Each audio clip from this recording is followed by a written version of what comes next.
So anyway, at this time, I would like to reconvene the regular meeting of the January 4th, 2023 MCSD Board of Directors meeting.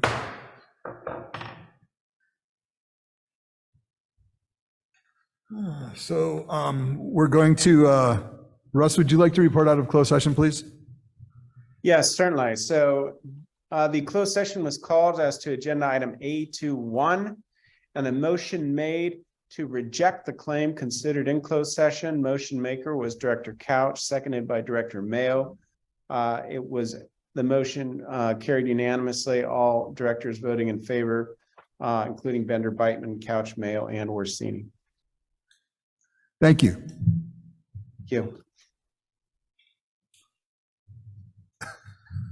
So with that, I would like, we'll go ahead and do the Pledge of Allegiance. Scott, would you like to lead us in the pledge, please? Certainly. I pledge allegiance to the flag of the United States of America and to the republic for which it stands, one nation, under God, indivisible, with liberty and justice for all. Thank you.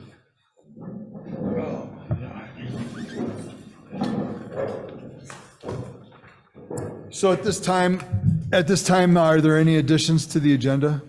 We have no additions to the agenda. Okay, thank you. So I'm looking for a motion for approval of the agenda. So moved. Second. Okay, thank you. Could we have a roll call vote, please? Director Bender, Yes. Director Beitman, Yes. Director Couch, Yes. Director Mayo, Yes. President Orsini. Yes. Thank you very much. So the agenda's been approved, and we have no public hearings for this meeting, and so we'll move along to public comment and written communication. Any person may address the board at this time on any subject not identified in the agenda but within the jurisdiction of McKinleyville Community Services District. However, any matter that requires action will be referred to staff for a future for a report and of action at a subsequent committee or board meeting. As to the matters of the agenda, an opportunity will be given to address the board when the matter is considered. Comments are limited to 3 minutes. Letters should be used for complex issues. At this point in time, I would like to enter into the record a letter submitted related to the BMX track from Steve Breitenstein, and I would recommend that this letter be kept, and that when we do public input for the BMX track, that this be included with that information. So is there anybody? Is there anybody? I have a public comment. Oh, okay, so we'll go ahead and handle the internal stuff. So yes, okay. Nicole. I just wanted to introduce you all to a new staff member. About 2 months ago, we welcomed Norman Schwen to our staff and support services. He's our new office assistant. Norman is originally from Wisconsin, but he's lived here in Humboldt County for about 5 years. His experience is largely in customer service roles, but he also has worked as a swim coach for Humboldt Swim Club. Oh, cool. He's completed college coursework in mathematics at the University of Wisconsin-La Crosse, and he's been an absolute pleasure to work with so far. So, I think David has some things he wants to say too, but we just wanted to introduce you to him tonight. Norman, do you have anything you'd like to say? I've seen a couple of you around the offices a couple of times, and those that I have yet to meet. It's a pleasure working with the staff members, and I appreciate you. All right, thank you. Dave? Welcome. Yeah, welcome. Great. Good evening, everybody. As Nicole stated, and I'd like to echo, it's been nice to have Norman around.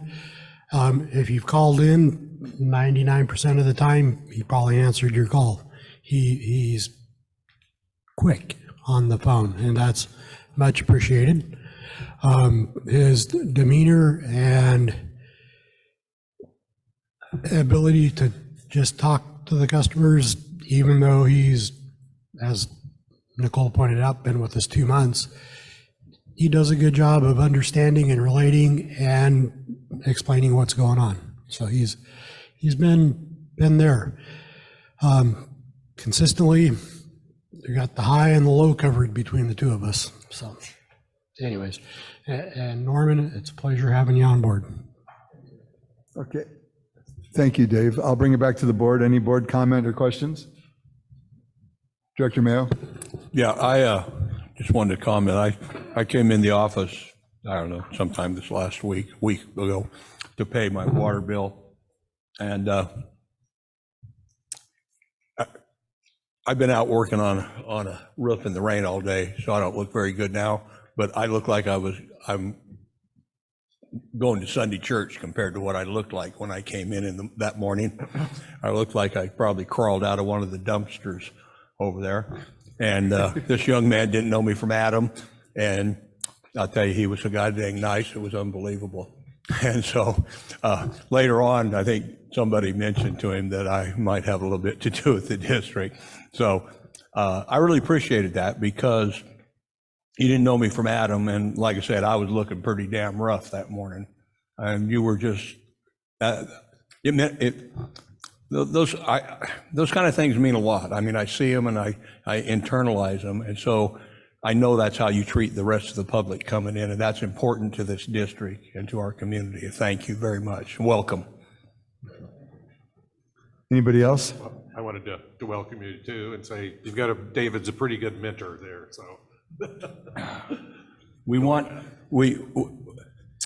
I think we ought to query you once a month for how many customers' phone numbers you've learned. Memorized. Memorized. Because he knows every damn one. Yes, Director Beitman? I just would like to say thank you for the very pleasant treatment and assistance that you've given me so far.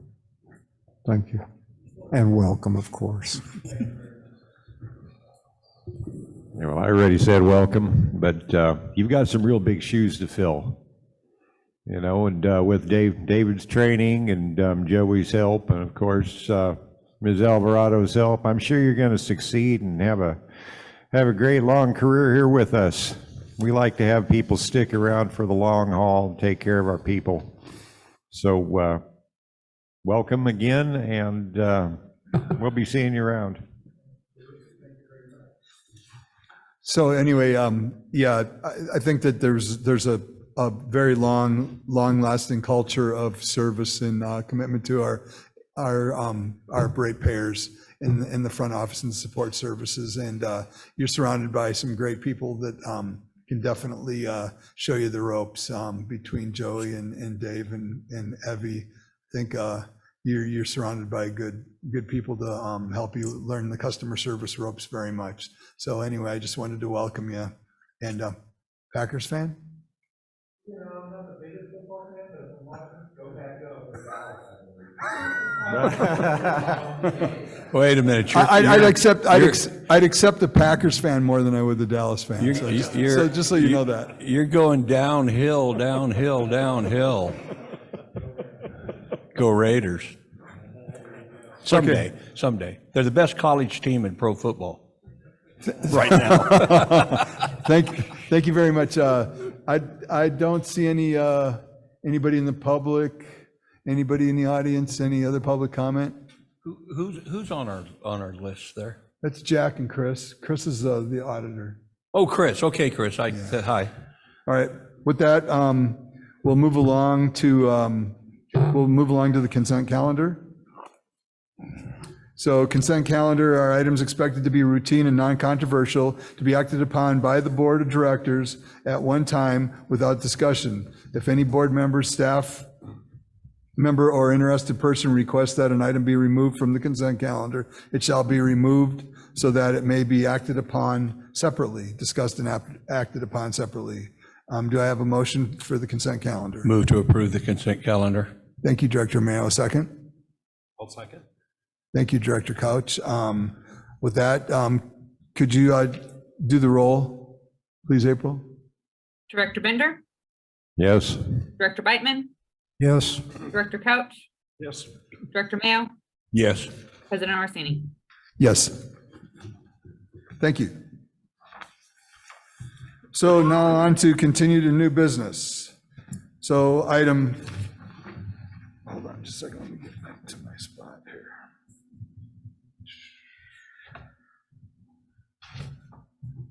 So item E1 on page 55 is the MCSD Employee of the Year presentation to Seth Manal. And we'll have General Manager Kaspari present this. Thank you, President Orsini. So each year, MCSD employees vote for Employee of the Year. This award and recognition were started by Norman Chopé in 2009. Previous awardees are Sharon Dennison, Tony Rutten, James Henry, Leslie Frisbee, William McBroom, David Baldasser, Diane Sloan, Chris Jones, Jennifer Olson, Eric Jones, P. Kyle Stone, Drew Small, and Joseph Blaine. The Employee of the Year is a person who has brought about significant positive change, eliminates obstacles in achieving district goals and objectives, is resourceful, contributes constructively, is innovative, exceeds expectations, inspires others, proactively identifies and resolves challenges. The Employee of the Year is chosen through a secret ballot by their peers as judged upon merit. The 2022 Employee of the Year award goes to Seth Manal. Seth has evolved as a utility person over the past couple of years, taking on tasks that are out of his expertise, and he is continually learning and expanding his knowledge. He is dependable and always has the best interests of the district in mind. Seth is liked by everyone, has a friendly attitude and humble approach to working in a group. Seth is an asset to the district, his coworkers, and the McKinleyville community. His can-do attitude is something we all strive for. Seth will hold this distinction for the 2023 calendar year with a new Employee of the Year crowned at the end of 2023. So staff recommends that the board recognize Seth as Employee of the Year and participating in presenting the award to him.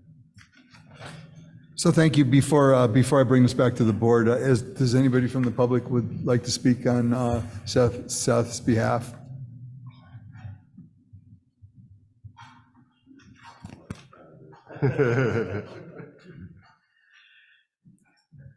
As a previous Employee of the Year, thank you for mentioning that, Pat, along with Joey and James.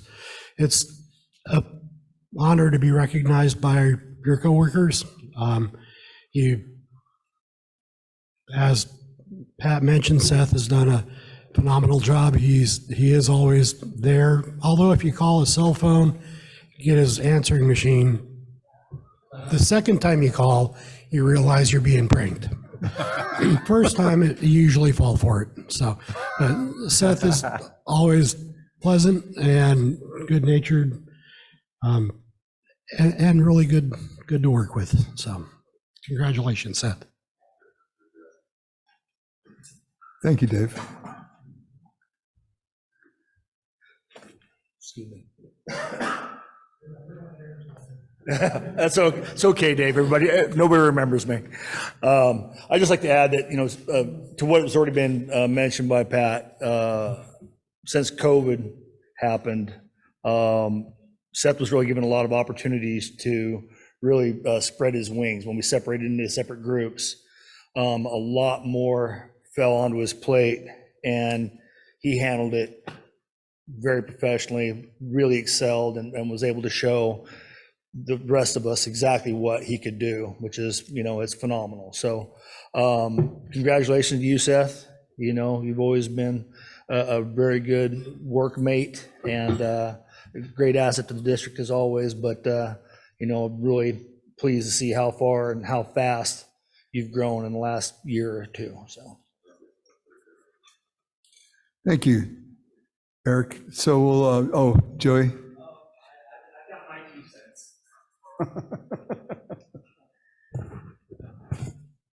So my first experience out in the field outside of the office was going on a ride along with Seth reading meters. And I learned a lot of what I'm able to relay to customers about what things look like out there if they need to check for leaks or what have you by spending that day with Seth and him imparting his knowledge to me. One of the highlights of that day was digging in a meter box, and I was digging and digging and digging and digging. Turned out it was a dual meter box, and so there was a meter on this side and a meter on this side, and I was digging in the middle. I look up at Seth, getting ready to ask, "Hey, am I doing this right?" And I see him with his phone taking a picture. That then got relayed to staff, but that's his humor and congenial attitude is what makes Seth a pleasure to work with. So. Congratulations, Seth. So anyway, we'll bring it back to the board. Any board members have any comments, questions? Director Beitman? Well, number one, congratulations. And number two, and I think you appreciate this, but I want to say it very, very clearly. There are few awards as meaningful as those which are determined by one's peers. You cannot fool them. They know. So, congratulations. Director Mayo?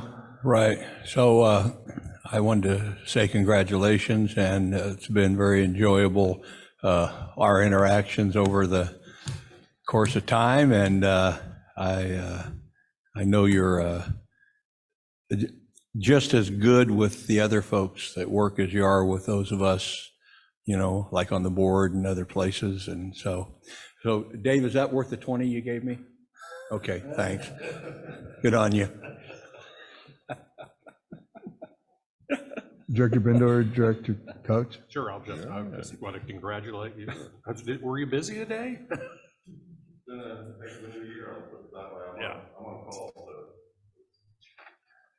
Well, maybe get a call out while you're here, save your trip from Eureka. That's some easy money. Director Binder? Well, congratulations.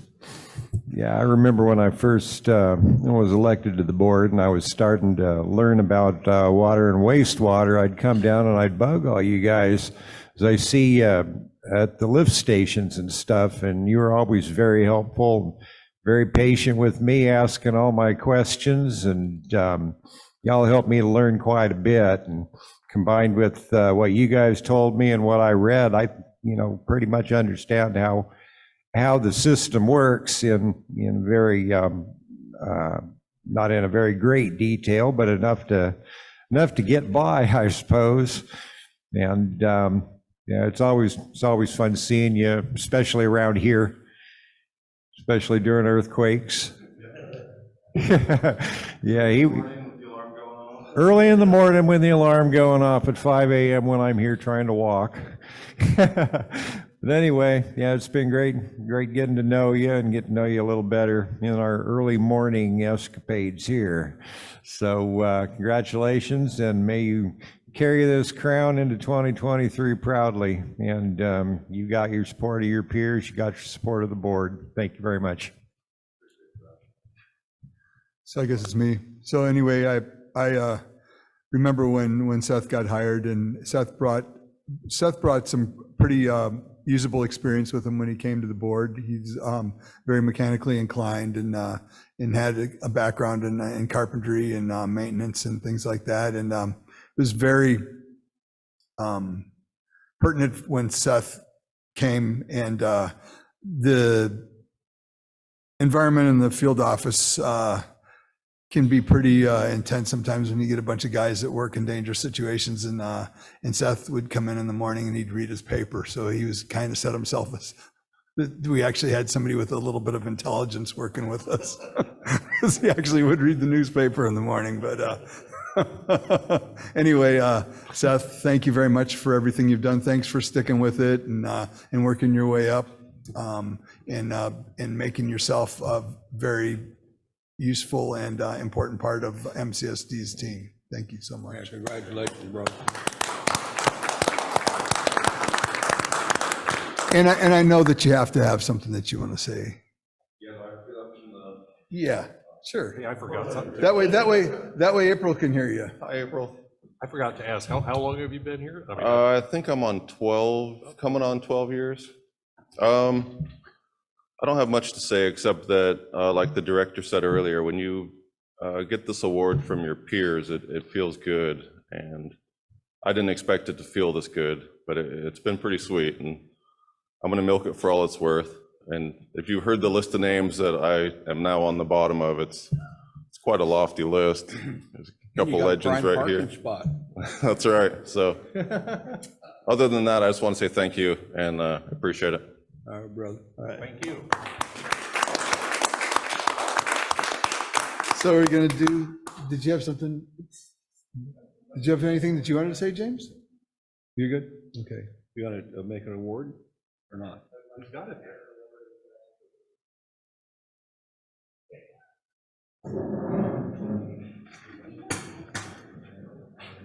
Those dangerous glass ones. Yeah, right. You don't want to pull that out of your button emergency room, do you? No. Terrible. Thank you. Thank you. Right.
Good night, guys. Thanks for coming. Later, Seth. See you, Eric. Bye, Eric. Norm, see you. Dave.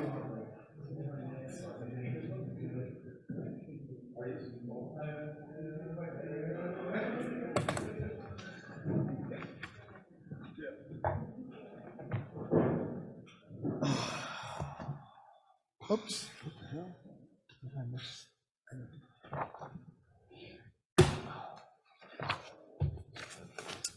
So now we'll move along to item E2, which is consider appointment of applicant Julie Giannini Previde for the vacant seat for the Parks and Recreation Committee. And Leslie Frisbee will be reporting this, or presenting this. It is the duty of the Board of Directors to vet and select the most qualified candidates to become members of the Park and Recreation Committee. The Board of Directors is obligated to interview all candidates, discuss the candidates' qualifications, and select most qualified candidates to serve on the committee by a majority vote. There is currently one regular voting member opening and 2 alternate openings on the Park and Recreation Committee. Staff has posted sufficient notice through media and at district facilities of the vacancies. Julie Giannini Previde submitted an application that can be reviewed in attachment 1 on November 10th, 2022. Staff shared the application and resume with the Park and Recreation Committee at the meeting on December 15th. And the Park Committee unanimously supported Julie Giannini Previde to being appointed to the committee. Staff recommends that the board consider the information provided, air questions, take public comment, maybe talk to Julie if she's here online, and vote on the appointment of Julie Giannini Previde to the Parks and Recreation Committee for a 4-year term as a regular voting member, or if you choose an alternate. But Joy, is she online? No? Okay, thank you very much. it was a crazy day. She may not have been able to Probably, make it. yeah. So back to the board. Any comments, questions? She's way overqualified, so. Yeah, I was gonna say, why do you want to do this? And thank you for, Yeah. what little time you've got to put into extra time, because I know you have a busy job, so thank you for your willingness to step up. Anybody else? Yes, I do, it'd be good. Worried about our Achillesville schools and dances and that kind of stuff, so take care of that problem, I hope. Director Bender, anything? I was just going to say, she was at our last park meeting, and I got a good impression of her. She was quite participatory for at that time, a non-committee member. So, yeah, she has my support. Okay, very good. Yes. Director Beitman? Thank you. I'm pleased to see that you have taken the steps necessary to convince somebody so well qualified to provide the time and energy that'll be necessary to serve the committee, and also for reaching out into an extremely important part of our community. Thank you. Yeah, I've known Ms. Giannini Previde since she was Hannah, my daughter's math teacher in junior high or middle school, and so she's went from being a teacher all the way up to being an administrator at the school district. So I think she'll bring some good experience and also a little different maybe perspective to the RAC or to the park and rec committee. So anyway, I wholly support her nomination. With that being said, I'll entertain any other comments? Board, staff? Move to approve the nomination. Could I have a second, please? I'll second. All right, thank you very much. April, would you do the roll call vote, please? Director Bender, Yes. Director Beitman, Yes? Director Couch. Director Mayo, Aye, aye, aye. and President Orsini. Yes.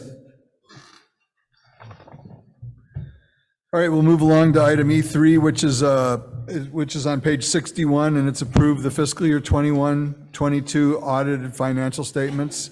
And Nicole Alvarado will do the presentation. Okay. Thank you. So the district's annual audit for fiscal year 21-22 is complete. It's been presented to the MCSD Audit and Finance Committee last month in December. The Audit and Finance Committee has reviewed the draft financial statements. The board will be provided with bound copies of the finalized audit, and an electronic copy of the audit will be posted on the MCSD website. Staff recommends that the board listen to the auditor's presentation, review the information provided, discuss, take public comment, and approve the fiscal year 21-22 audited financial statements per the recommendation of the Audit and Finance Committee. And with us tonight is Chris Brown with our audit firm, Fedak & Brown. And so I'm going to turn it over to him to provide you with the results of the audit. Chris, before you take off with the presentation, could I ask the board members to hold their questions to the end? If you've got any questions, jot them down, and we'll let Chris run through his presentation. And then, Chris, I'm sure you'll be willing to field any questions that we have at the end of the presentation. Do my best. Thank you, Chris. Go ahead and take it away. All right. Well, once again, my name is Christopher Brown. I'm the partner on the engagement this year. As you see from the screen right here, I'll just make a comment that Fedak & Brown is being merged into CJ Brown & Company CPAs going forward. Just a note there. So if you're wondering what that's all about, we merged Fedak & Brown into CJ Brown & Company CPAs going forward.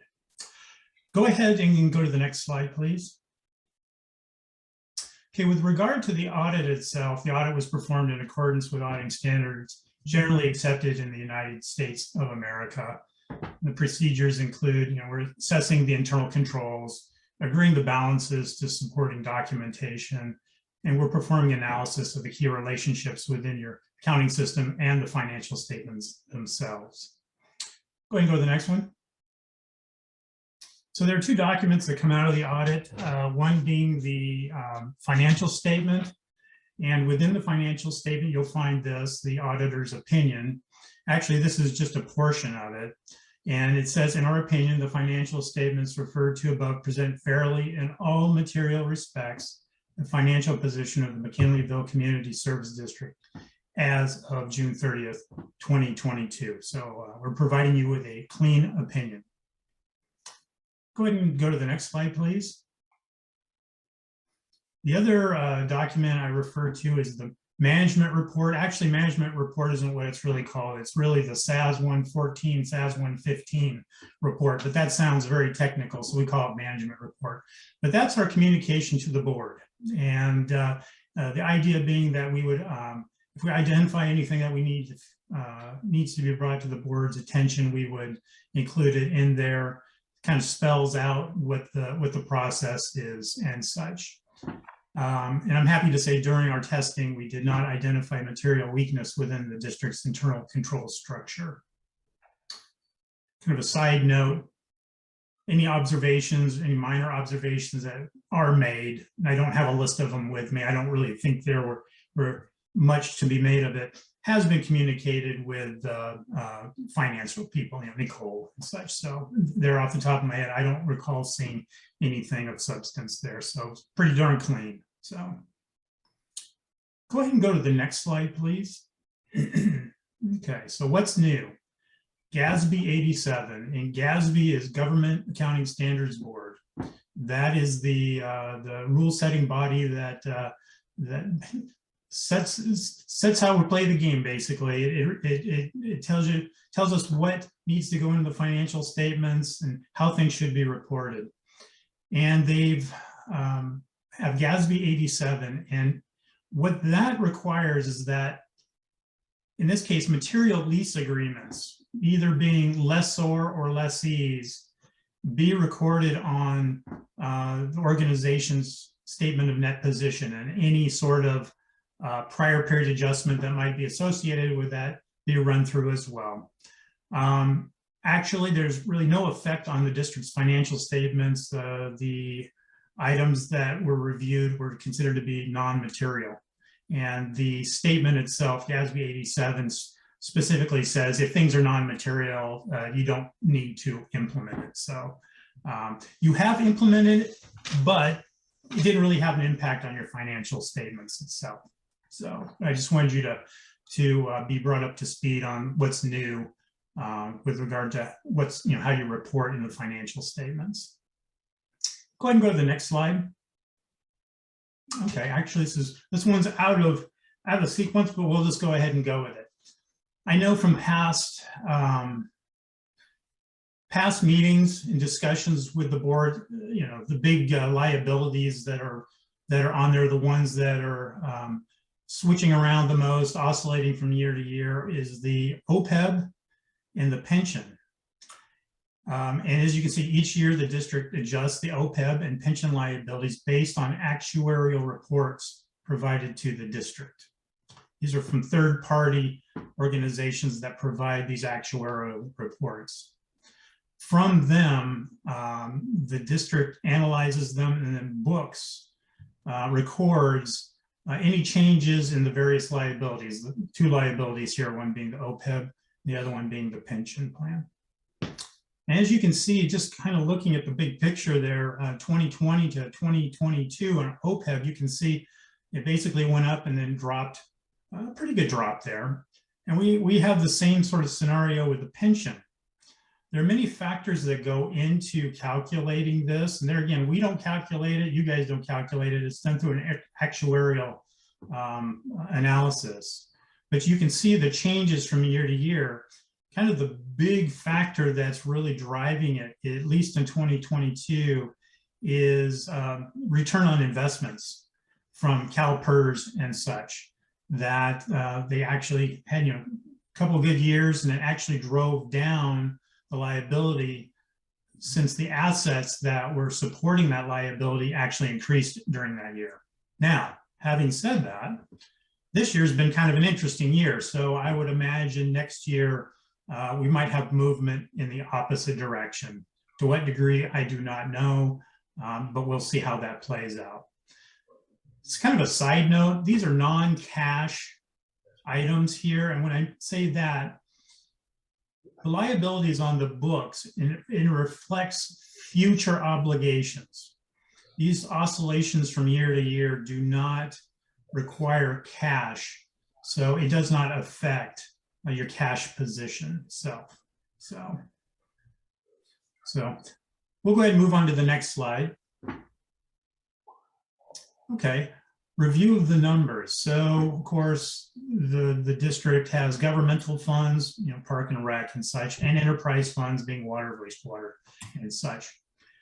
Kind of the big picture is that we saw a decrease in net position in the governmental funds of approximately 262,000. For enterprise funds, there again, like water, wastewater, there was an increase in net position of $1,974,725 at year end. And I'll kind of point out what that means in just a moment here. Let's go ahead and go to the next slide, please.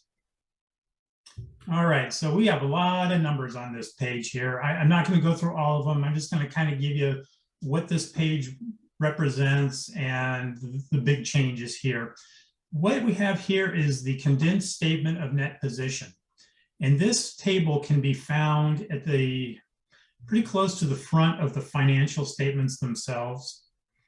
And what they show is by year, 22 and 21. The governmental activities are grouped together, business type activities, and of course the total by the major areas, assets, liabilities, net position, and such. I went ahead and added those shaded columns there just so I could quickly say, oh, there was a change of this, but it gives you a representation of what we've got there. Kind of big picture, total assets increased, and what I'm looking at right now is the far right column. And the line that says total assets, we can see an increase of approximately 12 million. Deferred outflows, approximately 480,000, let's call it 481,000. Deferred outflows plays in part with the pension obligation and the OPEB obligation. The number kind of, not 100%, but it pretty much represents amounts that when this is calculated would be applied towards the liability in the future. There again, next year, there will be another calculation. It may change, but at it June 30th, 2022, that was the amount. And this is similar going to be with the deferred inflows, which is a little bit further down, and the liabilities. Going to the liabilities section, just the opposite of the asset side, total liabilities increased approximately 5.78 million. Deferred outflows increased 5,055,000 and change. In net position, when I was referring to changes in net position is kind of the way I look at it is kind of like the net worth. It's what's left over. It's your assets, deferred outflows, less your liabilities and deferred inflows. It's what's left over. And it reflects the activity of the entity for the year. And as you can see that we have an increase in investment in capital assets and a slight decrease in your restricted and unrestricted net position. Now that very bottom number on the right, there again, right column down at the very bottom, it says $1,712,034. That is how much your net position, or you could say kind of like net income, increased. It increased your net position by that amount from the prior year. So all the activities during the year increased it by that amount there. And we'll see that number again as we move actually 2 slides forward, but I'm going to have us move 1 slide forward. Go ahead and do that.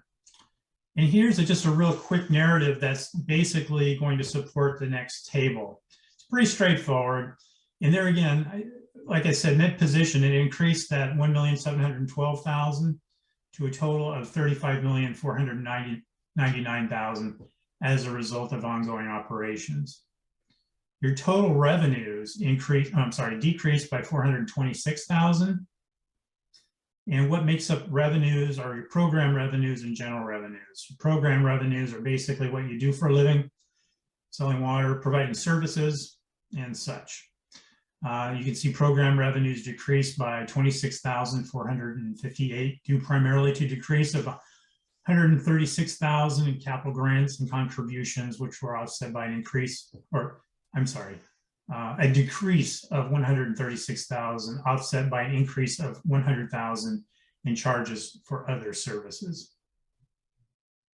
With regard to general revenues, that's going to be kind of the ancillary items. It's going to be things like, well, as you can see here, I'll just go ahead and read this. General revenues decreased by $400,000, due primarily to $429,000 decrease in investment earnings, fair market value adjustment. There again, general revenues are going to be made up of fair market value adjustments, property taxes, things like that.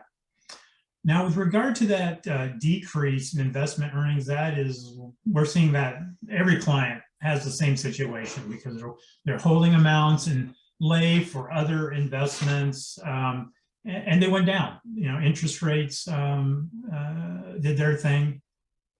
The values of these things went down. There was a resurgence, and we're probably going to see some more oscillation as we go forward in this next year here. So there's nothing really unusual about that decrease there. It's not something that's unusual to the district itself. Kind of the other side of things is total expenses. It increased by $595,000 to that $9.2 million. Due primarily to increases of $310,000 in wastewater fund expenses and $260,000 in water fund expenses itself. Okay, let's go ahead and go to the next slide. Okay, so I need to move something on my screen here because it's blocking part of the screen there. Okay. All right, so what you have here is the condensed statement of activities. It's kind of like your P&L or profit and loss statement. There again, by governmental activities, business type activities, revenues, and expenses. Kind of big picture, as we noted, total revenues decreased by that $426,000. There again, I'm looking at the far right column. Right about in the middle is that number there. And above it, total program revenue decreased that $26,000, and the total general revenues decreased the $400,000 and change. Expenses, there again, kind of working our way down. Several lines up from the bottom, we see an increase of $595,000. Net position beginning, net position ending, the change, there again, there's that number, that 1.712 million. Goes into, now I'm kind of looking at the third column from the right, 2022, third line up from the bottom, and you'll see change in net position.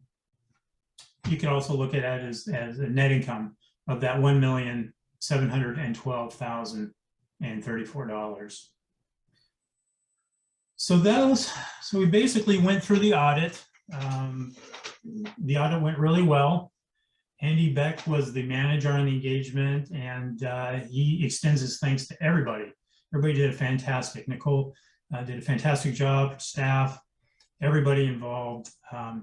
We were able to provide you with a unmodified opinion with regard to the management report, or the SAS 114, SAS 115 report to the board. We did not identify material weakness. It looks pretty clean. With regard to that report. We went over the new pronouncement and the really negligible effect on your financials. Now that might change in the future if you enter into some agreements that are sizable. It definitely would be recorded on the books. With regard to OPEB and your pension, we went over the kind of the oscillation from year to year. And as I noted, at least in the current year, a lot of it has to do with investment returns from CalPERS. It has a lot to do with it. There again, we just kind of went over the financial results. And with that, I will turn it back to you.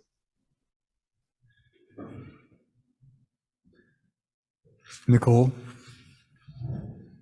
I didn't have too much more to say. I did want to extend my appreciation to Chris and Andy and their team. This was literally my first rodeo, so they were extremely patient with me and were able to answer all my questions. And I just sincerely appreciate their professionalism throughout the audit. I also wanted to express my appreciation to our team at the district at Support Services. Joey and David helped me out quite a bit with pulling data and information for the auditors. And so this was a team effort, and I'm very appreciative to everybody who participated. Thank you. Pat, did you have anything? I'll let the board Go first. Go Okay. first, yeah. Did the board were there any questions related to the audit or the presentation? Or comments? How about the audit committee? Any comments from the audit committee? Well, we had I think we got most of our questions out at the preliminary meeting. Yeah. But I was going to say thank you for the presentation.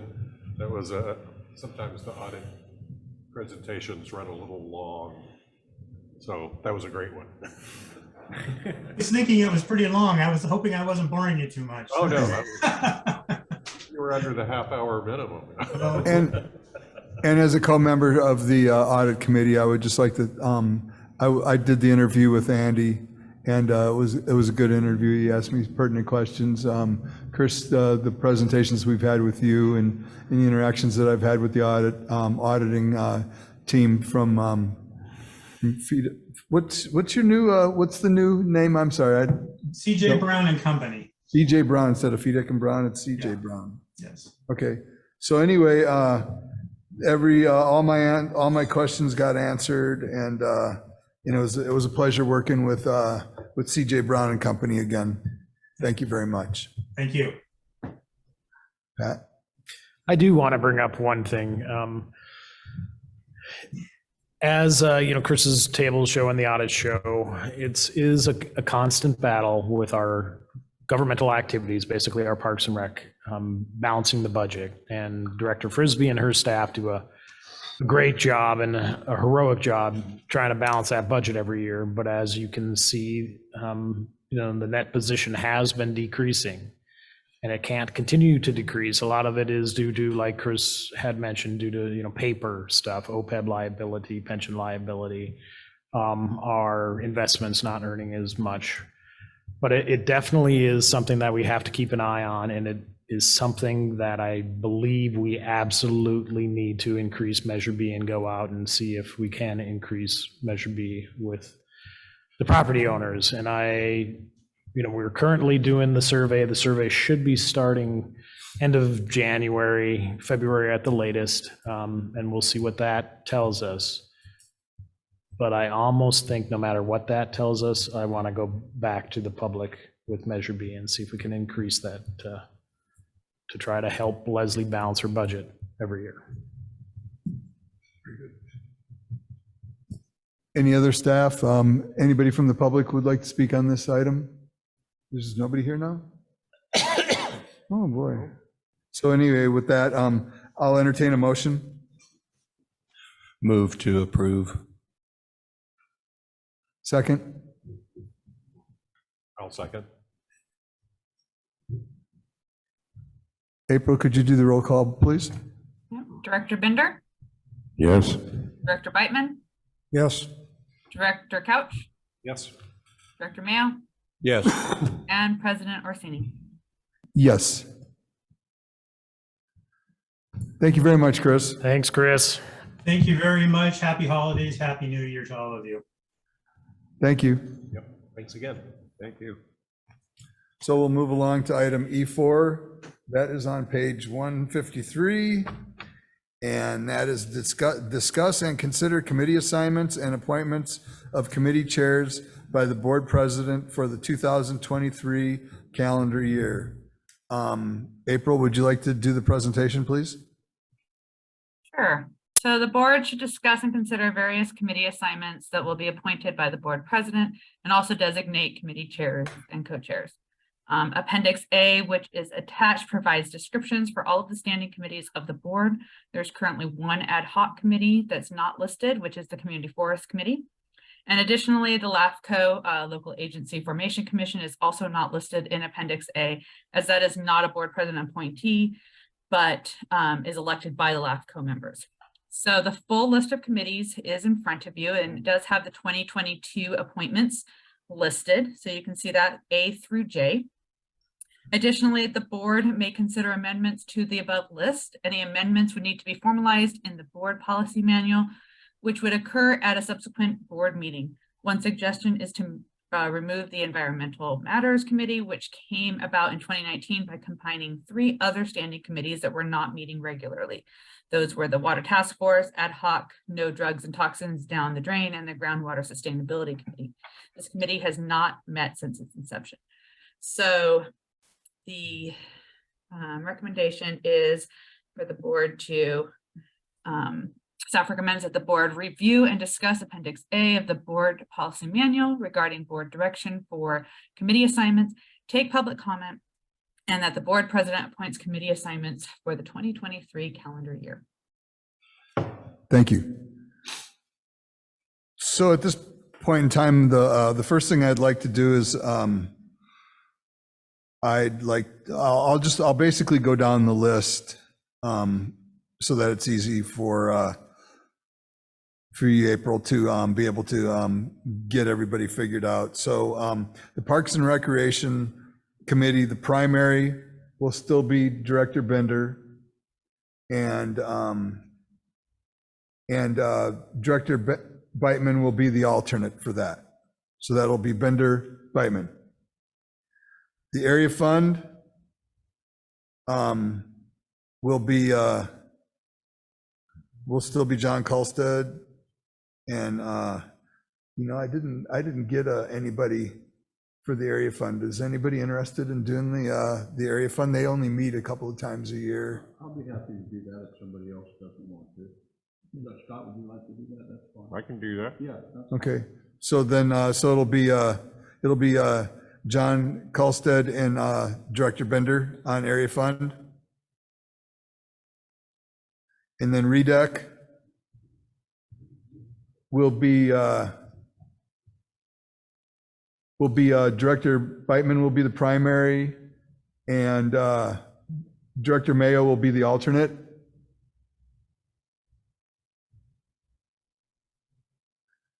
The Senior Center liaison will be Director Bender, and the alternate will be right. No, I didn't get an alternate for that.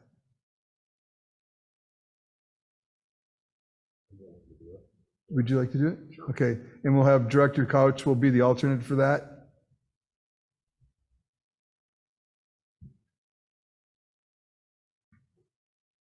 The Audit and Finance Committee will continue to be, that'll be a co-chair, and that will be Orsini, Director Orsini and Director Beitman.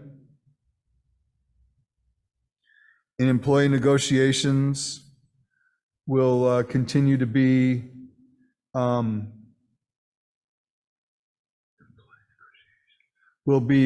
Director Couch and Director Mayo. They'll be co-chairing that. The McKinleyville Municipal Advisory Committee will continue to be Orsini and Bender. Orsini primary and Bender as the secondary. The Humboldt LAFCO is that one's been vacated, or Director Couch did not receive, but he's going to run. He showed interest in that, so we'll support Director Couch when there's an opening on that one. The Environmental Matters Committee, we're going to go ahead and strike that one, but we'll have a conversation as soon as we get done with this about how we're going to handle that. And then the ad hoc Community Forest Committee meeting will continue to be Director Mayo and Director Orsini. So I'm gonna defer to staff on, so in the attachment we have the different committee assignment, or the different committee that we have, and I think that what I would like to do is the Environmental Matters Committee. I would like to withdraw that committee since it's not been active in a while, and we'll and request staff remove that committee explanation from the board policy manual and bring that back at a future meeting for approval of the board policy manual with that modification. Is that okay with staff? Absolutely. And we might combine that, we might hold off a little bit and combine that with when the Community Forest Committee becomes a full standing committee. Okay. And bring Yeah, those and I'm both back. perfectly fine with that, but hopefully we could get to that before the end of this year. We absolutely will. Okay, Yep. very good. So is there any comments, questions from the board? I have one. So I'm wondering, Dave, is there something that the board could do proactively for the LAFCO? Could we write a letter, or and think about it? You don't have to answer it. I mean, think if there's something we can do, because I thought it was really excellent that we had a representation there. So I'm just thinking of what maybe we could do to be proactive on. I've got an idea. I think that the next time that there's an empty seat, it would be incumbent upon us as board members to make contact with other people that have voting positions on that are voting with the other special districts, and do a little bit of politicking with it. Yeah, I think that, Dave, could you give us a list of who the contacts is for us? Yeah, and I'd be happy to do that. Yeah. Now, if I'm not mistaken, there are 2 special district seats on Humboldt-LAFCO? There's a. Yes. There's. And there's an alternative. 7 plus the 2 special districts is a 9-member. Yes. Right, And then I was actually always an alternative. And then there's an Okay, you alternate. were an alternate, but for the 2 that are special districts, when is the next one due to be vacant, or would you know that off the top of your head? I don't know off the top of my head. Okay, I think they every term they rotate one. Every term? One term and then one the next term. Yeah, because I think. okay, so each year then? Okay. And this last time, for the alternate, I lost to Heidi Benzanelli. Heidi Benzanelli from Humboldt. Community Service. Humboldt CAC. And which is fine, but. Should have politicked a little. Well, there obviously was some politicking, which is all well and good. I'm not, but that's a brand new member, and so it's a little the fact of your expertise in this realm. What you've been 30 years at it now, Dave? Whatever. 35. Yeah, 35, and your tenure on the board, I have always thought you were an excellent member there, and we should get you back. Anyway, Well, thank you. don't know whether that was gentle enough. Heidi's well connected. Yeah. So do we have any I was more? gonna say too, one of the things, Okay. I'm hoping to get to be a regular member, because when you're an alternate member, basically you have to go, but you don't get to vote. You just have to be ready to be there, Yeah. the other special district person is out. So Okay.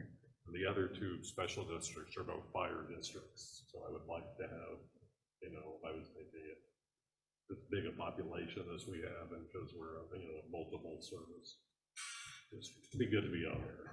Yeah, I 100% agree, and I think that should definitely have some some impact on it is the fact that we are a community services district and we do serve more than one narrow, we have more than one narrow authority. So with, if there's no more comment with that, with this item, we'll move along to item E5, I mean. We good? No action. It's an appointment of the board, of the president. Yeah, it's no vote.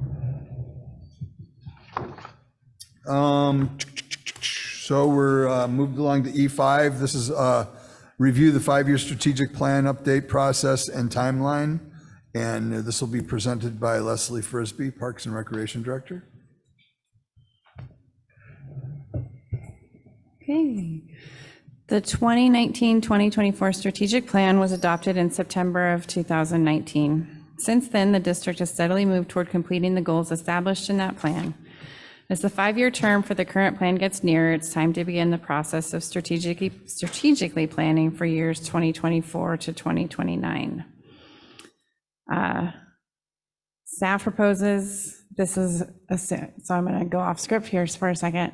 Assuming that this is done in-house, then I propose the process and timeline in this. Should the board decide to hire an outside consultant, the process would probably look different based on that consultant's strategy, and the timeline would be dependent upon the consultant. But in May, when the board met, there was a indication to revise the mission and vision statements. As there's several new board members since the last strategic plan was developed, it would probably be a good idea to go through the vision or the values process. Following that, have the board and staff identify current and future needs and priorities.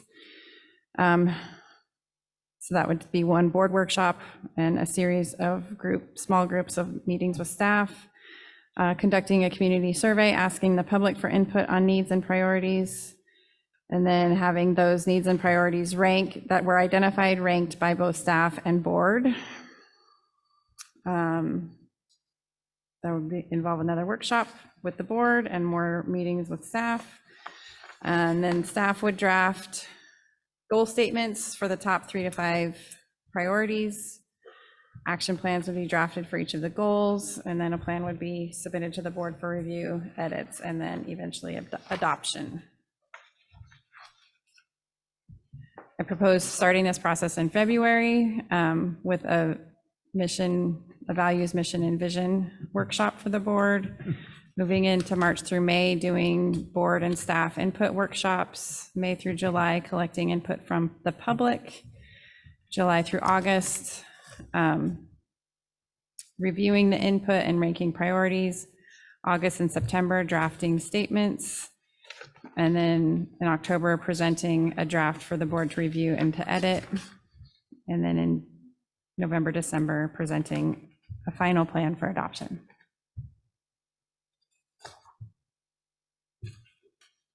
I recommend you review the information, discuss air questions, and hopefully start working on setting a date to get started sometime in February or early March. Thank you. Jim Kaspari, do you have anything that you'd like to add? Okay, thank you. So back to the board. Any comments, questions from the board of directors? Director Beitman? Number one, I like the outline. I've been through strategic planning many times with many organizations, and this reads like a well thought out and a well organized plan. And I want to commend you for that. I had just 2 questions. One is whether you anticipate that there will be interim reporting of progress as this goes forward. In other words, as the statement of values and missions and vision is developed, will that be reported out to the board, or will that be held until the final? I would anticipate, because that would be board work, so you would all know when it was finalized, at least that piece. And it would be presented with the whole thing, but it wouldn't, what you decide and accept during that workshop as in terms of your values and the mission statement and the vision statement wouldn't change Okay, okay. when we present the final And now you're plan. answering my second question, which is, who actually participates in this process? Since I'm new, I'm looking for two things. One is, what do I need to put on my work list in terms of planning, time planning and so on? And second, just how broadly inclusive is the process? I would propose including, like, there would be a couple board workshops, and board workshops would also be open to the public, but not necessarily open to public participation other than a public comment period. And then there would be meetings with staff to gather staff input. I would suspect there would be a community survey, but also opportunity at these board meetings to, at least one opportunity for the public to come and speak and provide input. So as inclusive as possible of all the stakeholders that are involved in the work that we do. Right. Okay, thank you so much. Right, just to make it clear that each of the board workshops will by necessity have to be a special board meeting that will be noticed and the public will be invited to, and we'll have a chance to, at least during public comment period, provide comment. And, you know, if the board chooses, if there is public that attends and the board chooses to have them weigh in, then that's your option as well. Dennis, did you have anything? Yeah, we've done this before, and it's important. I appreciate it, and I'm a little unclear the way it's laid out here. Because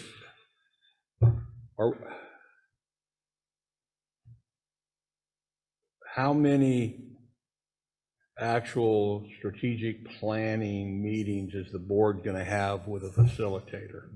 We did it a couple different ways, and correct me if I'm wrong, but I thought we were about, what, 6 hours or better on the last one we did, or maybe it was even longer than that. So so when it says 3 hours, I'm not asking my question very well, and I apologize. I think I understand you. I anticipate 2 board workshops of 3 to 4 hours each. Okay. My next Well, question. actually, that's 3 if you include the mission, vision, and values workshop. Yeah, okay, So that 3 makes more sense to total. me, the timeframe. And then, so we wouldn't be trying to put it all in one big day-long meeting. We'd like to, yeah, okay, good. I appreciate that. And then what have we identified, who have we identified, or have we yet to be our facilitator? So when staff was putting this together, we were envisioning that Director Frisbee would be the facilitator. President Orsini also brought up the possibility of having an outside facilitator. I reached out to an outside facilitator today, and unfortunately, someone who Greg has worked with at CSDA, and I haven't heard back from him yet. But when I do, I can send that around. We didn't budget for an outside facilitator, so it kind of depends on what kind of price we're looking All at right, too. so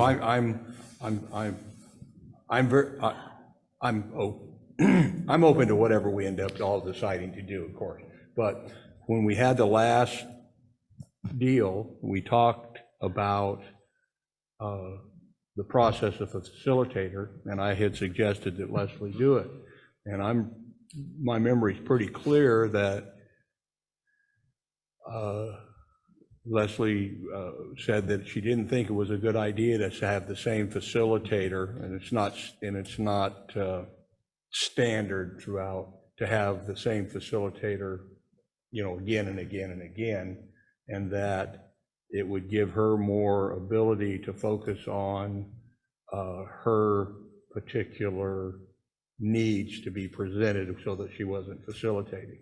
That was my understanding, is that we're gonna get a different facilitator. Now, again, I don't care how we, Yeah, and President Orsini and Director Frisbee and I had this conversation yesterday too, and Leslie and I had the conversation this morning too. Leslie and I are very open to having an outside facilitator come in. The only concern is budgetary. Gotcha. Leslie is fine doing it. Leslie is fine not doing it. So, if we can find a good facilitator at a reasonable price, we can go that route as well. So at this particular point in time, can we say that everything here is copacetic, except we're not going to make a final right now tonight, because we're going to ferret out whether we're going to have in-house facilitating or find and give us a little more time to deal with that or not? I would like to schedule the February Mission Vision meeting. And if we can get an outside facilitator on board at that timeline, I'm assuming that it's mid to end of February, that we schedule that meeting for. If we get an outside facilitator on board, great, we hold it with them. If we don't, I think we can. Okay, and Leslie, you did a great process last time, and I'm happy to go along with the will of the board. That was my understanding, and we talked about it quite a bit last year, 2 years ago, however long it was. It was in May. Over here. Memory Yeah, is over here. funny. I was eating a tuna fish sandwich while we're doing it, so that kind of keeps my memory. Don't remember much, but tuna sandwich. So Director Bender? Yeah, I'm just wondering, does Humboldt Community Services District in Eureka or Cutton or whatever do the same thing? Have a strategic, the plan update? If so, maybe we can borrow a facilitator from them and we send one of our people over there to be an outside facilitator for them.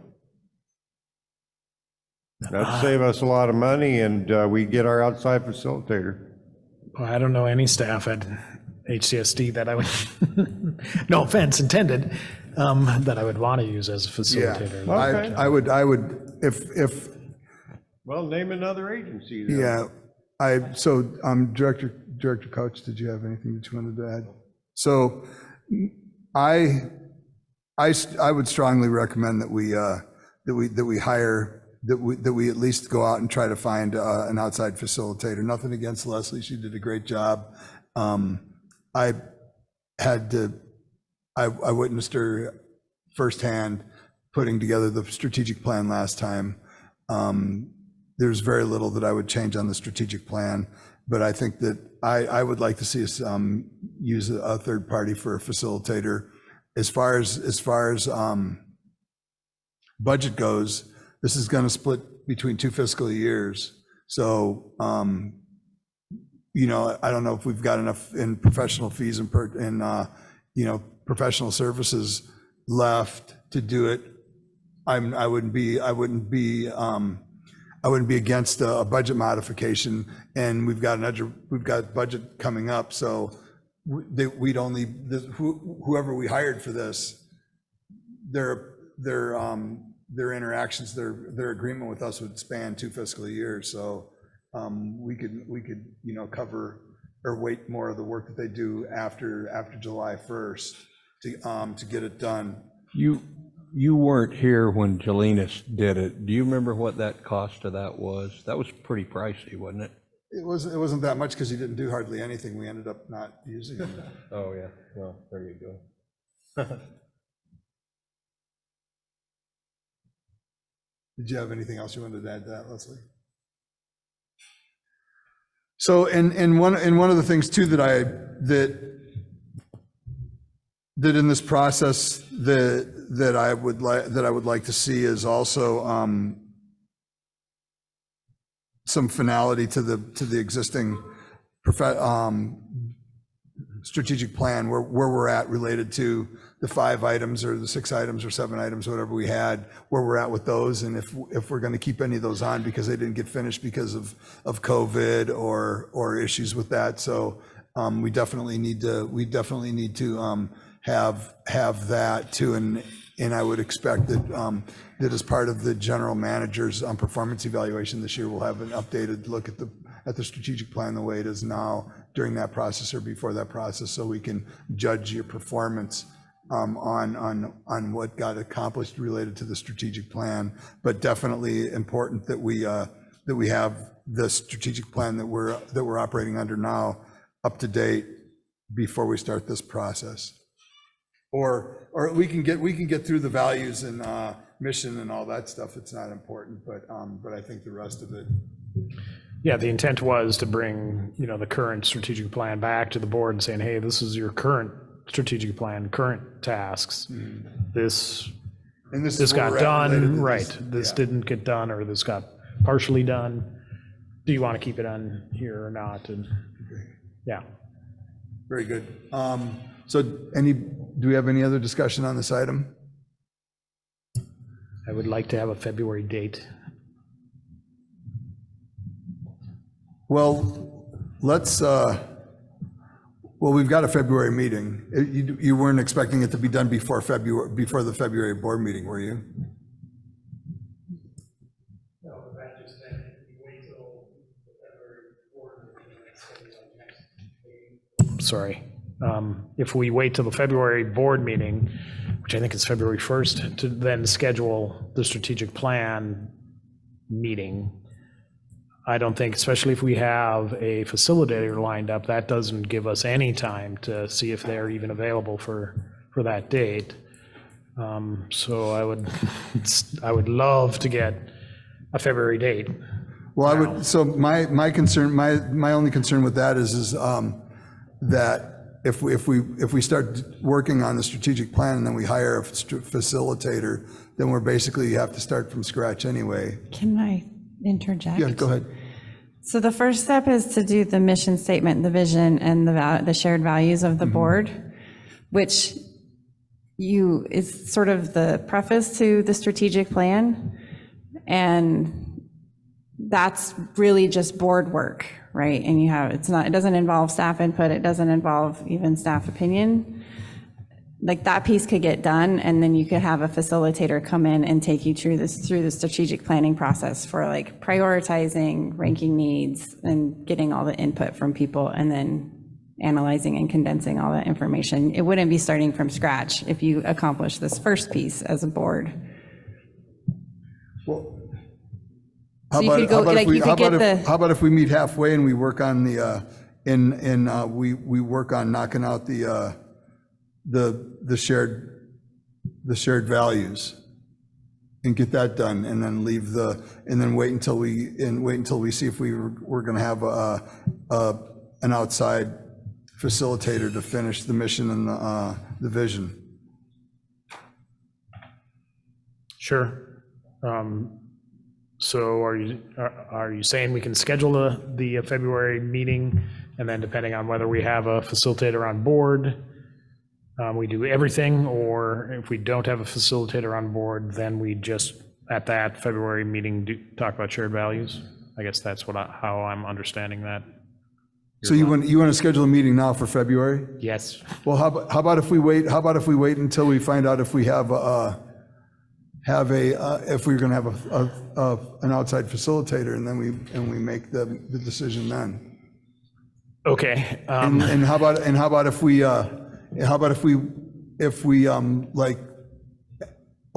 keep the second week or the third week in February open? Sure. Because I think, so we can schedule a final date. Can I ask the board if they're, are available, if nobody's traveling, if they're generally available the second week and the third week in February? So that's February 6th through the 10th? The date, I'll be in DC from the 27th on. Okay, so the week of the 6th or the week of the 13th? Okay. Are people generally around the week Yeah, I of should be February around. 6th? I've February not 13th? got my, I've not completed my schedule for CSDA, so I don't know 100%. I can't commit, but I can look at that and get back to you in the next couple of days. So I think that we could. Let me just say one So, thing. no, let me Thursdays and finish. Fridays are generally our days that we are impacted by our state obligations. Thursdays and Fridays. Usually Thursdays and Fridays, yeah. So, Yeah. the other days of the week. And I'm good, and I'm usually good anytime after 12 o'clock on Monday through Wednesday.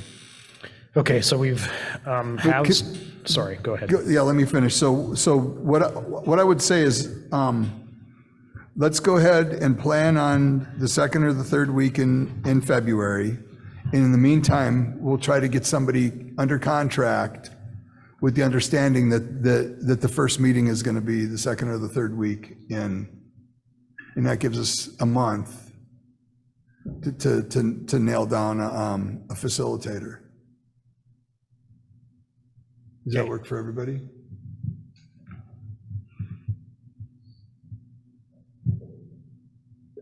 Is that good for you? Yep. Okay. And then regardless, if we find out that we don't have a facilitator, then we do have a facilitator. She's right here in the room with us, but an outside facilitator. Any other conversation or discussion on this item? I just want to say what a good job I think Leslie has done.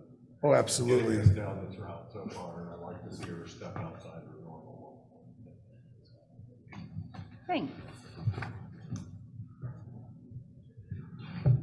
Great. So anyway, we'll move to item E6, and that's discussion and direction regarding Assembly Bill AB 2449, enhanced teleconferencing and recent developments to Assembly Bill 361 of 2021. And the general manager will be presenting this, and it's on page 163 of your board packet. Thank you, President Orsini.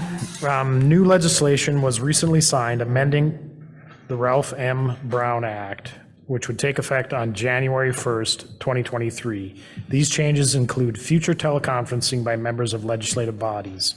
AB 2449 refers to enhanced teleconferencing and other new developments related to AB 361 of 2021.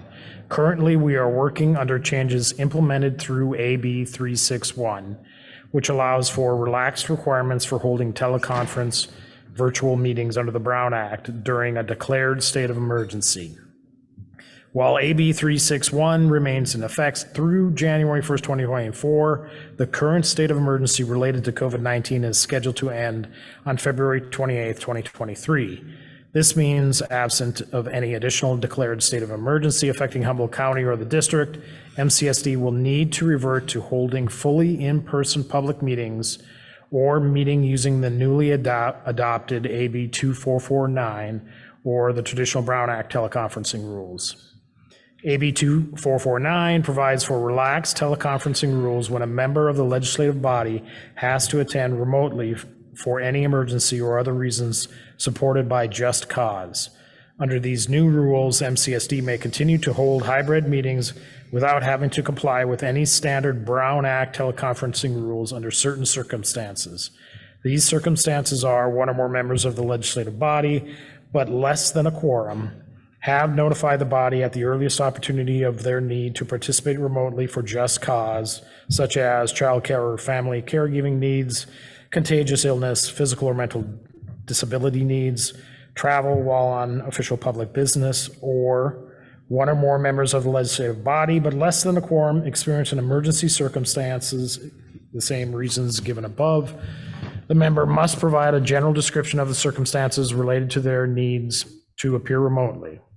However, they are not required to disclose a medical diagnosis, disability, or other confidential medical information. The legislative body must then take action on each member's request. If the request does not allow sufficient time to be placed on a posted agenda for the meeting for which the request is being made, the legislative body may take action on it at the beginning of the meeting. In order to use these provisions, board directors must first speak with the general manager as soon as possible before seeking to attend remotely under AB 2449, as there are other restrictions, including a specified number of times a member may attend remotely per year using these provisions. In addition, a quorum of the body must still meet in person at a single location within the district boundaries and use other remote access rules, which include use either a two-way audiovisual system or two-way phone service. Members participating remotely must disclose at the meeting before any action is taken whether there are other individuals 18 years of older that are present.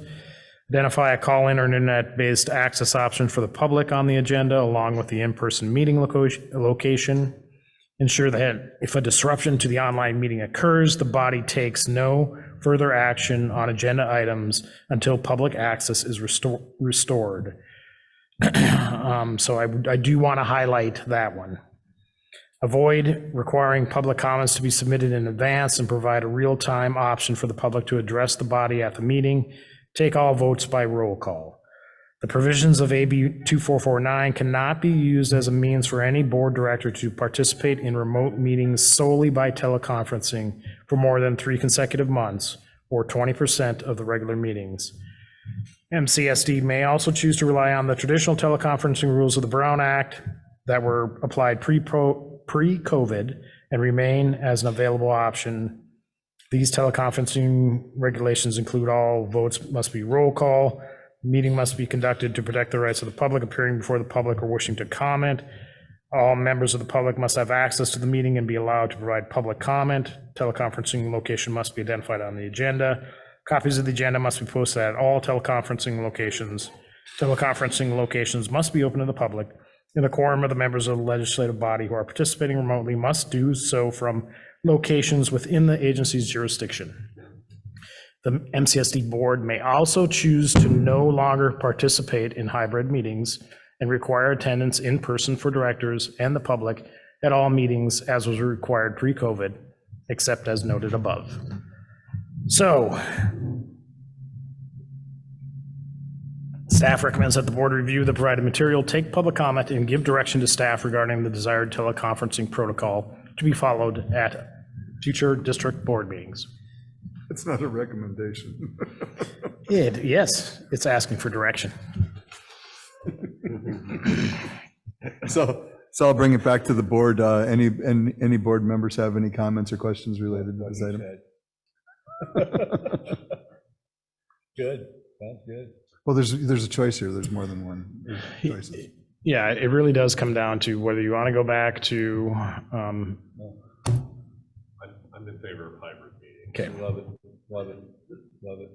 So Director Piteman, did you have any input on this?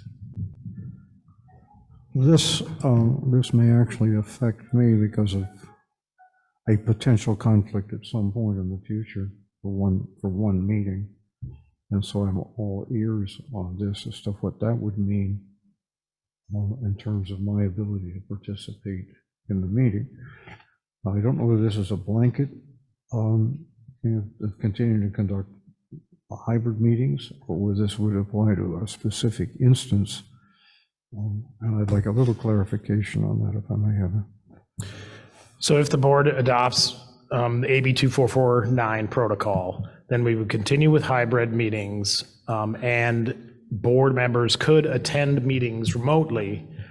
However, you have to do so for just cause. So you'd have to give me a heads up that, yeah, I'm not available for that meeting. I would like to attend remotely and I'm not available for such and such a reason. Of course, you can always, if there's a conflict and you can't attend and there's a quorum already, you don't have to attend remotely or otherwise. I don't know, is that enough clarification? Yes, thank you. So on this side of the table, do we have any comment, questions?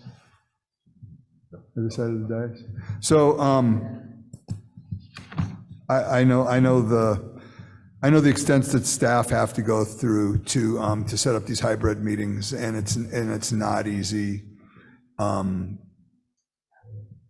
We almost had an issue today to where we couldn't have had the meeting because it's advertised as a hybrid meeting. If we wouldn't have had power. We could have brought a generator here and plugged it in, and we could have had the meeting, but because it's a hybrid meeting and we wouldn't have communications to the outside world, we would have had to cancel the meeting. So there's that. How often does that happen? It doesn't, but the oftenness of every time we have a meeting, all the work that goes into having to set this up and get this right is there. And if we lost internet in the middle of the meeting, we'd have to say the meeting's over with right now. As you can see, we do have one person that's on. Oh, that's you on phone? Okay. So anyway, because you probably, it's technical difficulty or? Okay. I sympathize with staff, and myself and the general manager talked about this, and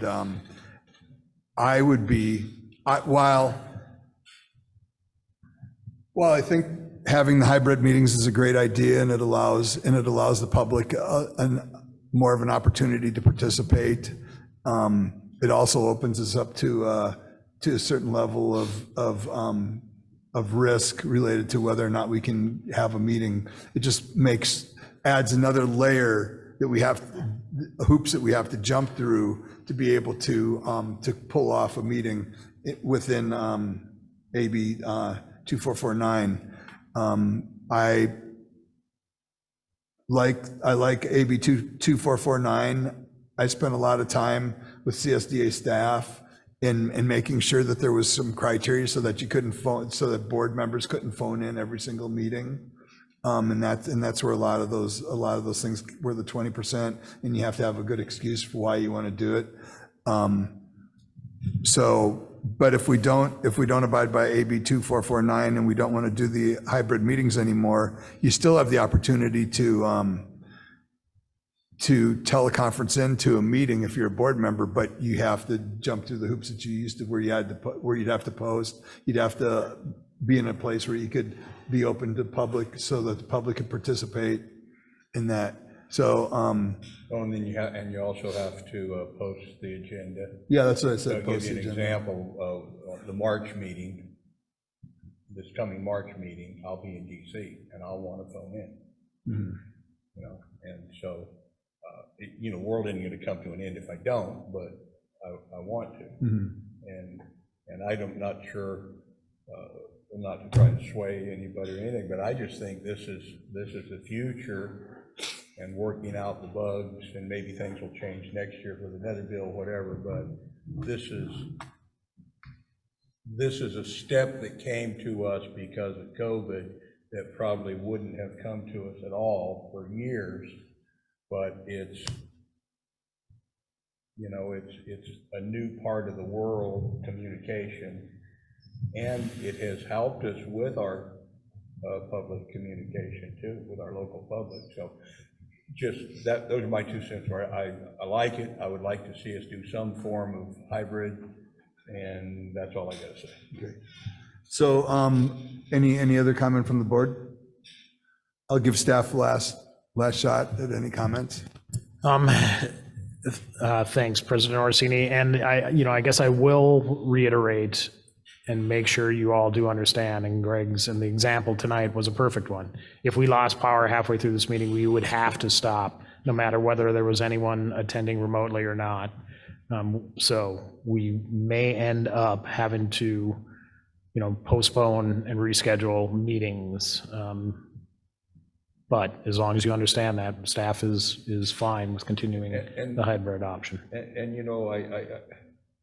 I understand the concern for that, but that is a type of a concern that could happen for lots of other reasons. Things could happen, we could be sitting here, everything fine, and have a major earthquake and everybody have to run home or whatever too. I mean,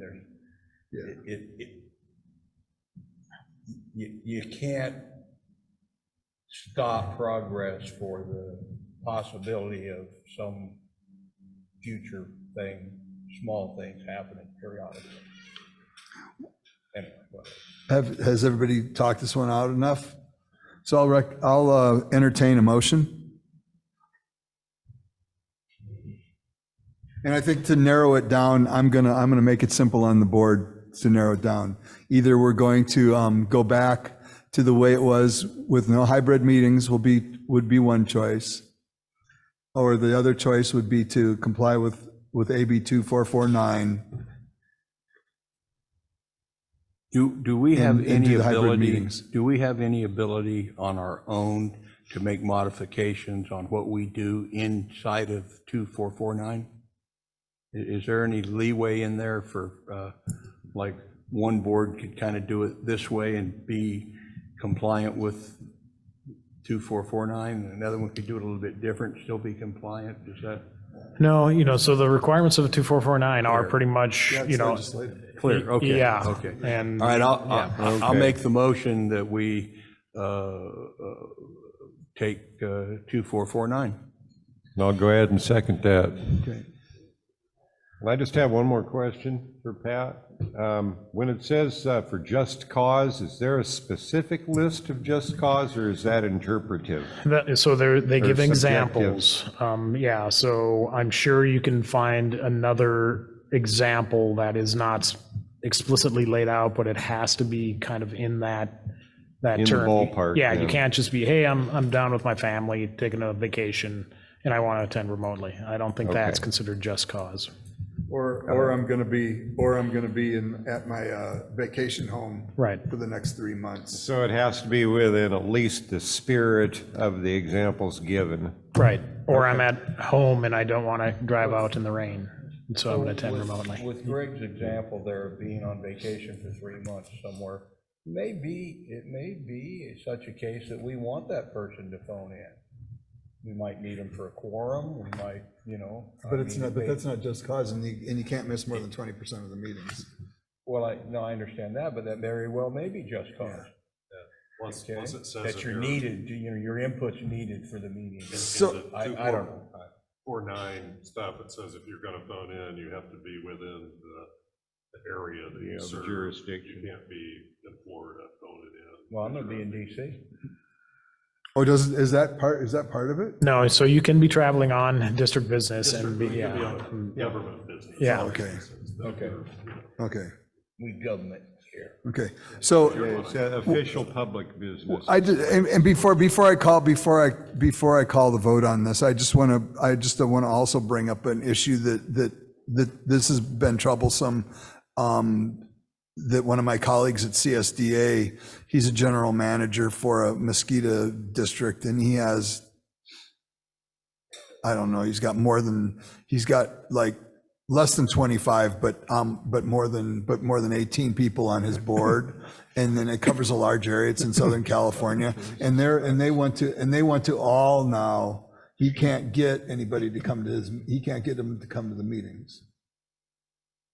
They want to all basically zoom into the meetings. So there's issues where it could cause a problem. So that's why there's such tight parameters related to this in it. So Can we set board policies about that? Okay, we're gonna comply, let's just say we're complying with 2449. But we also have board policies that would say, and it might not even reference this, but that however meetings we can miss or not miss or whatever. I think isn't there something in our board policy manual about unexcused meetings? Yeah, so Well, we could there is address a that. specified number. Yeah, well, I mean, I think we could set up protocols here that would answer that problem for us. What somebody, what that poor guy's problems are don't mean squat to us, really, in our day-to-day business we have to take care of. So have we talked this one out? April, could you please call roll, please? Director Bender, Yes. Director Beitman, Yes. Director Couch, Yes. Director Mayo, Okay. and President Orsini. Yes. One question for General Manager Kaspari. Now, do we need to make modifications to the board policy manual related to being in compliance with AB 2449. I think so the board policy manual, the rules and regs just say that we have our meetings on the first Wednesday of the month at locations, laid out on the agenda. So we don't have to modify the rules and regs, but I do believe we have to modify the board policy. So there's something in the rules and regs about that. Okay, Yeah. I thought so. All right, very good. But so anyway, at some point in the future, please bring the board policy manual back with modifications consistent with this action. Thank you. Will do. Okay, reports, committee reports. Parks and Recreation Committee. That would be me. I've got nothing additional to add to Director Frisbee's reports, other than the fact that we very much appreciated your peppermint brownies. Peppermint brownies. Ooh, yowza. Area fund? Nothing. Redwood, the REDEC vendor? REDEC did not meet. Did not meet. McKinleyville Senior Center Board Liaison. Okay, once again, me. We were on vacation for the last 2 weeks due to Azalea Hall maintenance, during which time I went in and my wife and I redecorated my office, and it's absolutely beautiful now. Just to prove to the district that we are good stewards of your property.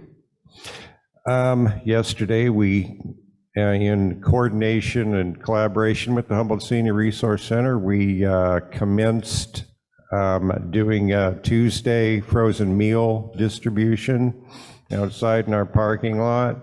We served just shy of 300 frozen meals, and we'll continue to do this each Tuesday going forward.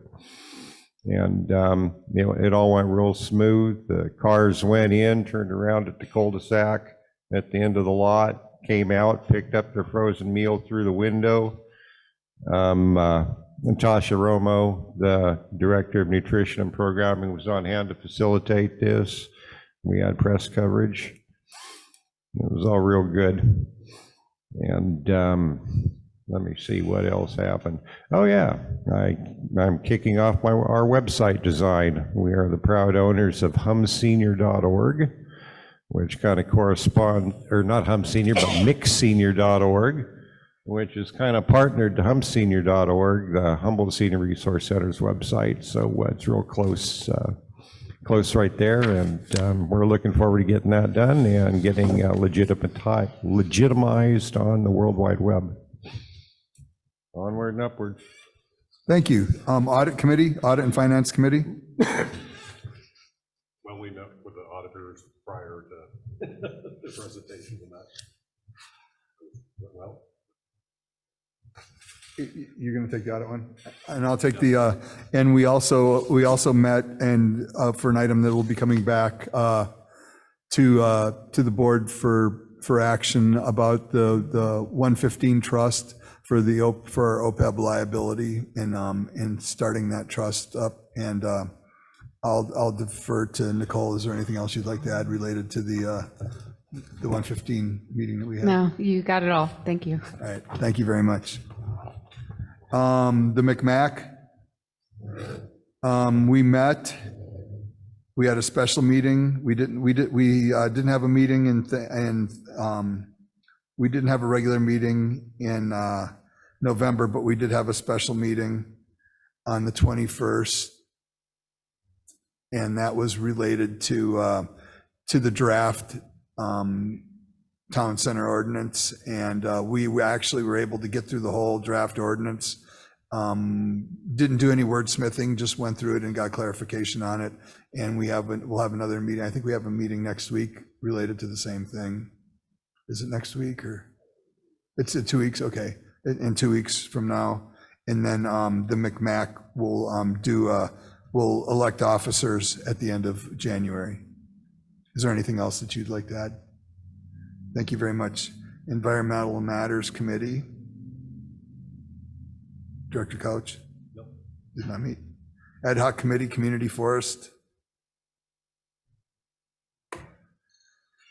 I don't think we've met, but we do have some news on that. Do you want to discuss that now or when? We have a meeting this week, so maybe after that. Oh, after that, okay. Very good. Very good. Thank you very much. Any legislative or regulatory reports? No, me neither. I haven't, the Ledge Committee for CSDA hasn't met. So I don't have any good stuff. Staff reports, Support Services Department. Hi. Nothing further to add. All that work for nothing. Operations Department. Nothing. Thank you. Thank you. Parks and Rec Department. Nothing further to add. General Manager's report. I have something further to add. I don't know if people noticed in my report, but April has gotten a very good opportunity to work with her church. So she is starting part-time and will continue as board secretary through the end of June, but working part-time. And then our own Joey will be taking over as board secretary. So he and April will overlap, and April's already started training him. But probably the June board meeting, definitely the June board meeting, Joey will be up and running and acting as the board secretary at that meeting. So just wanted to give you a heads up on that. Very good. Is that a step up in pay for? Oh, yeah, that's a significant step up in pay. Congratulations.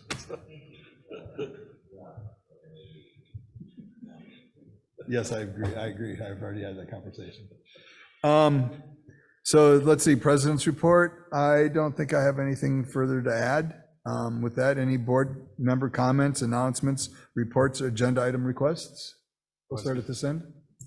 With regard to the President's report and the retirement of April, I want to say thank you for organizing shall we say, a seamless transition. It's obvious that some thought went into that, and I want to know that it's appreciated. I want you to know that it's appreciated. Dennis, did you have anything? I've been on the phone to DC every morning at 2 o'clock for the last 2 weeks on this. Get microphone. I've been on the phone with DC every morning for the last 2 weeks on this Speaker of the House deal, which is quite interesting, and I'm not going to throw my 2 cents worth out here, but it's been fun. I'm not unhappy about what's going on. Let me just put it that way. Dave, did you have anything? Well, I was going to say, you almost got us out of here before 8, but now we're 2 minutes out. Yeah. Sorry about that. That's okay. It's okay. I Scott? kept it short. I got nothing. Nothing else? With that being said, I'll request for adjournment. Thank you, everybody.